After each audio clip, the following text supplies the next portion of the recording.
When the weather starts cooling down, there's nothing better than an easy soup or chili night.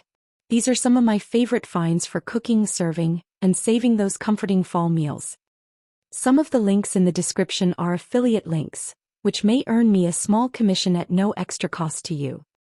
A good Dutch oven is one of those pieces you can reach for all season long.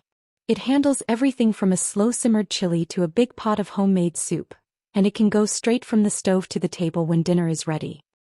For days when you'd rather have dinner waiting for you, a slow cooker makes soup and chili night almost effortless. Add everything earlier in the day, let it cook while you're busy, and come back to a warm meal ready to serve. This is especially handy when you want to turn a chunky soup into something smooth and creamy without transferring hot ingredients into a blender. You can blend right in the pot and use the extra attachments for other kitchen prep too. A ladle seems simple, but it makes serving a big pot of soup or chili so much easier. I especially like the hooked handle because it can rest right on the edge of the pot instead of disappearing into dinner or dripping all over the counter. Individual crocks make a casual soup night feel a little more special.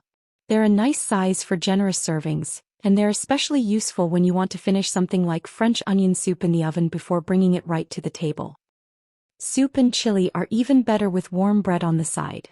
This basket gives you an easy way to keep rolls or a loaf warm while everyone eats, and the terracotta warming stone makes it useful as well as pretty on the table. And when you make a big batch, leftovers are a bonus. These containers make it easy to portion soup or chili for the freezer, so you've got another homemade meal ready for one of those nights when you really don't feel like cooking.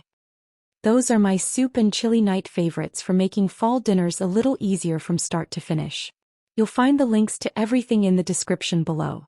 If you enjoyed these finds, I'd love to have you subscribe, and I'll see you in the next video.